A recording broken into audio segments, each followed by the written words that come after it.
하나님 말씀은 사무엘하 20장 14절에서 26절까지의 말씀입니다.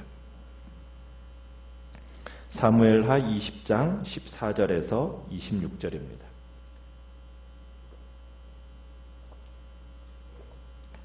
사무엘하 20장 14절입니다.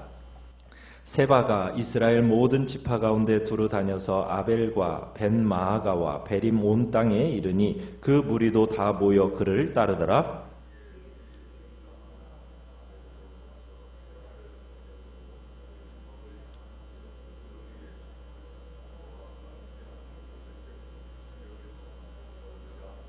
그 성읍에서 지혜로운 여인 한 사람이 외쳐 이르되 들을지어다 들을지어다 청하건대 너희는 요압에게 이르기를 이리로 가까이 오라 내가 네게 말하려 하노라 한다 하라.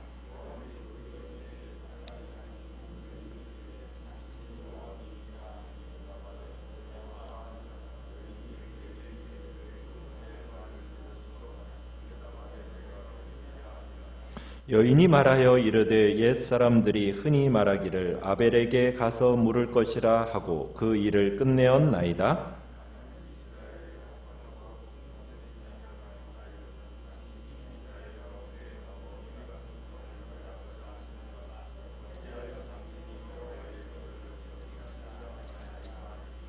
요압이 대답하여 이르되 결단코 그렇지 아니하다 결단코 그렇지 아니하다 삼키거나 멸하거나 하려 함이 아니니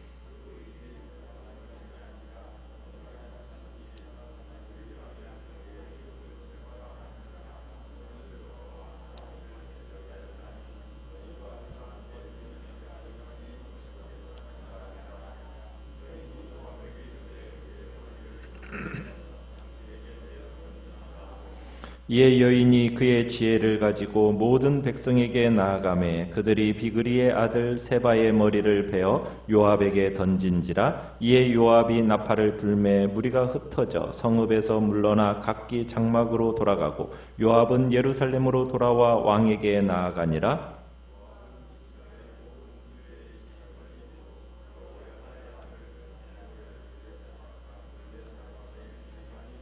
아도람은 감역관이 되고 아힐룻의 아들 여호사밧은 사관이 되고 같이 읽습니다. 야일 사람 이라는 다윗의 대신이 되니라. 아멘. 오늘 말씀의 제목은 칼을 이기는 지혜라는 제목으로 말씀을 나눕니다. 이제 14절에 보면은 요압은 군대를 이끌고 세바가 가는 곳마다 이제 뒤쫓아서 이스라엘을 두루 다녔습니다.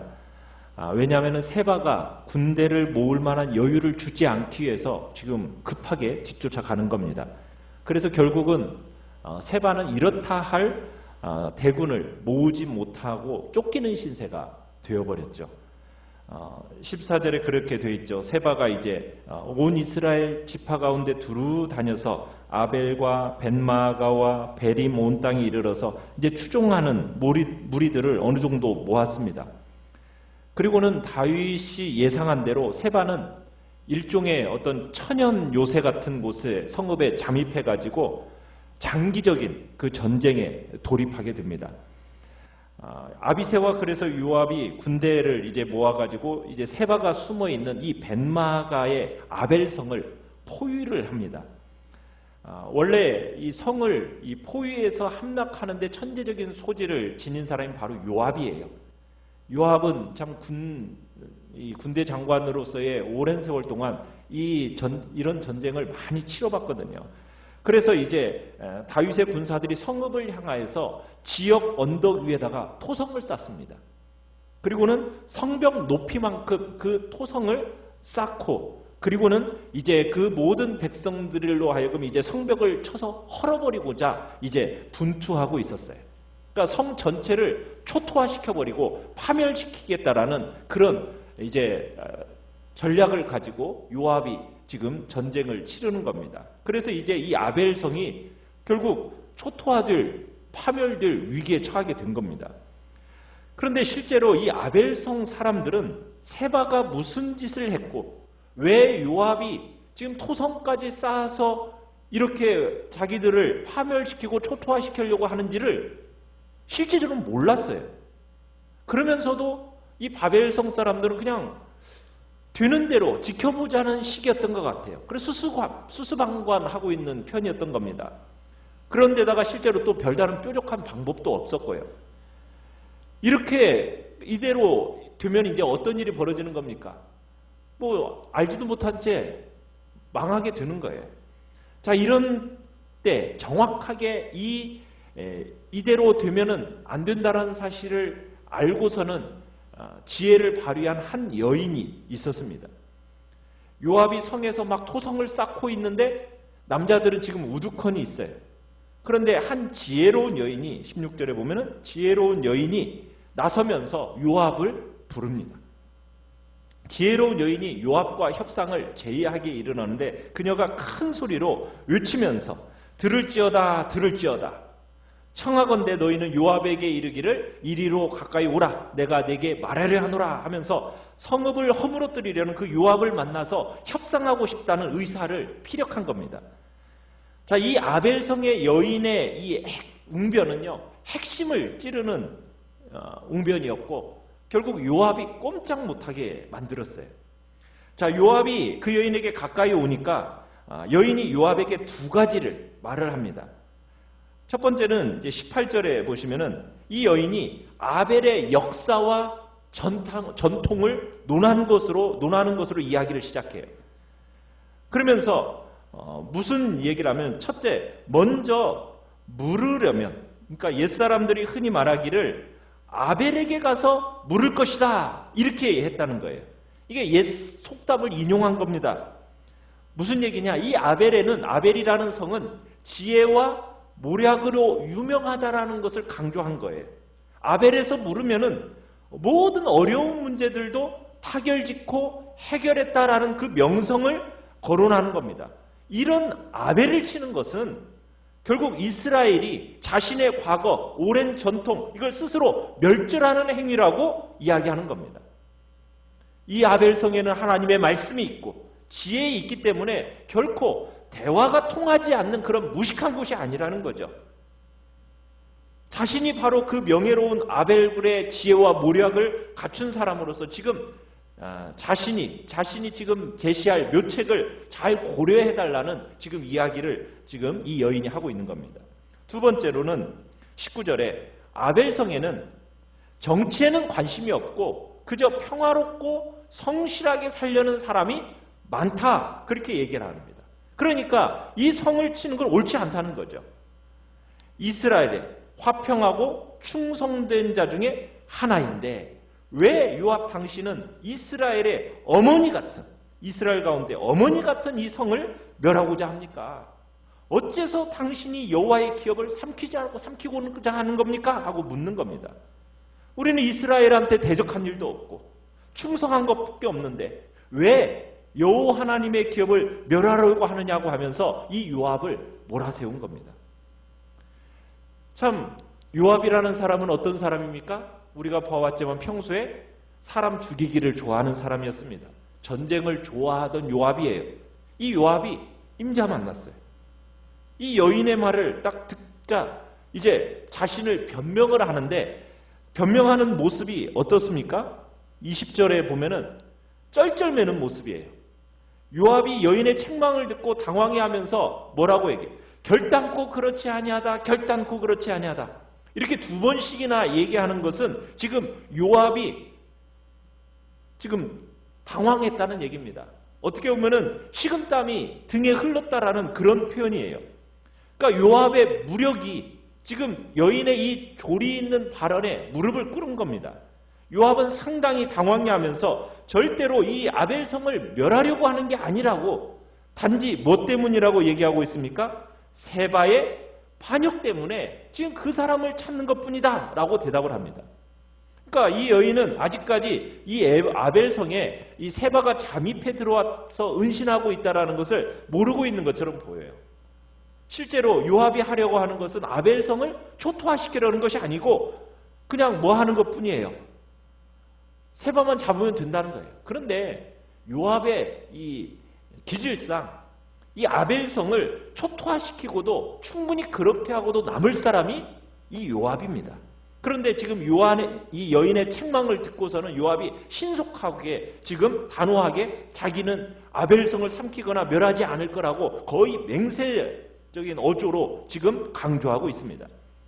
자신은 지금 다윗 왕에게 반역을 범해서 무리를 이끌고 다니는 이 에브라임 산지 사람 비그리의 아들 세바, 이 사람만 체포하면 우리는 아벨성 즉시 떠날 거다, 이렇게 약속을 합니다. 근데 사태의 본질을 깨달은 이 지혜로운 여인이 21절에 보면은 그의 머리를 성벽에서 당신에게 내어 던지겠다고 대답하고 사라집니다. 자, 요압과의 협상을 끝낸 이 여인이 이제 성의 모든 백성을 설득하게 됩니다. 세바를 두둔해서 결국 망할 길로 갈 걸 택할 건지, 아니면 세바를 넘겨주고 이 성을 건지고 모두 살 건지 택하게 하려고 이제 여인이 이제 그 아벨성 사람들을 설득한 겁니다. 이 아벨성 사람들은 처음부터 세바에게 동조한 게 아니었어요. 그러니까 세바를 넘겨주고 살리는 쪽으로 결론을 내리게 되죠. 그래서 성 사람들이 즉시 어떻게 했습니까? 세바의 머리를 들고 세바의 머리를 이제 세바를 잡아서 죽이고 머리를 베어서 성박 요압에게 던져줍니다. 그리고 상황이 종료가 돼요. 이에 요압은 자신이 약속한 대로 더 이상의 살생은 하지 않고 세바의 머리를 들고 예루살렘으로 돌아가요. 그리고는 나팔을 불어서 이제 반란군 진압을 완료하니까 이제 반역 행렬에 가담했던 북이스라엘 지파 사람들도 다 흩어져 버립니다. 성읍으로 물러가서 각기 장막으로 돌아갔다. 그리고 요압은 예루살렘으로 돌아와서 왕에게 나아갔다 하면서 그 모든 일이 끝나게 됩니다. 우리는 요압의 과오가 먼저 있어요. 무슨 얘기냐면 신명기 20장 10절로 11절에 보면 성을 정복할 당시에 율법의 규례가 있습니다. 그 율법에는 뭐라고 얘기하느냐? 내가 어떤 성읍으로 나아가서 치려할 때에는 그 성읍에 먼저 뭘 선언하라? 화평을 선언하라. 그 성읍이 만일 화평하기로 화답하고 너를 향하여 성문을 열어주면 그 모든 주민들에게 내 조공을 바치고 너를 섬기게 하라.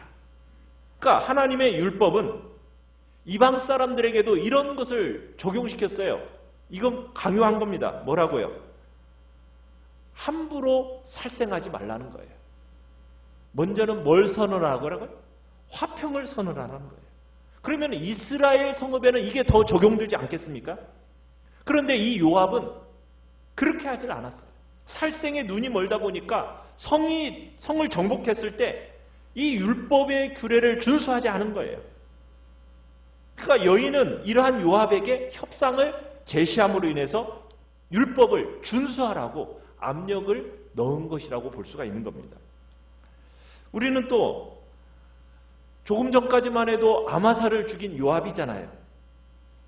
이게 참 요압은 정말 칼로, 무력으로, 폭력으로 산 사람입니다. 그런데 그 요압 앞에 어떻게 보면 일개의 여성이 지혜롭게 이야기하므로 선선히 그 뜻을 굽히는 것을 보면서 우리는 어떤 교훈을 얻게 되느냐? 지혜가 무력보다 강하다라는 것을 드러내고 있습니다. 우리가 사무엘서를 지금 보고 있지만 이 사무엘서에는 지혜로운 여인 세 사람이 등장을 해요. 한 사람은 아비가일이고요. 한 사람은 드고아의 여인이고, 그리고 오늘 아벨성의 여인입니다. 이들의 이 지혜로움을 자세히 살펴보면 한 가지 공통점이 있어요. 그게 뭐냐면 그들은 모두 틀에 박힌 혹은 평범한 지각을 초월해서 일한 사람들입니다. 그냥 상황에 무조건적으로 순응한 현실에 달아버린, 어떻게 보면 통념에 그런 갇혀버린 사람들이 아니라 그 통념을 깨버린 사람들이라고 할 수가 있어요. 그러면서 이 여인들은 모두 다가 자신들이 처해 있던 문제를 여러 다른 각도에서 평가하면서 해답을 찾으려고 했던 사람들이에요. 그래서 아비가일 같은 경우는 어떻게 했습니까? 무고한 피를 흘리지 않도록 덕을 끼쳐줬거든요. 그러니까 이 세 여인이 모두 다가 그랬어요. 오늘 아벨성 여인도 마찬가지잖아요. 무력이 행사되기 바로 직전에 무력만이 해결책이 아니라 평화로운 대안이 있다라는 것을 보여준 사람들이 바로 이 여인들이었던 겁니다. 그래서 이런 사람들로 인해서 다윗은 무력이 아닌 정말 피를 보지 않고 평화롭게 진행되어진 모습을 우리는 보게 되는 거예요. 참 그래서 다윗은 복받은 사람인 거죠. 지혜로운 사람으로. 그래서 피 흘림이 아닌 평화롭게 문제를 해결해 나가는 이런 사람들로 둘러싸인 참 다윗은 복 있는 사람이라 생각할 수가 있습니다. 우리는 아무것도 할 수 없는 위협적인 상황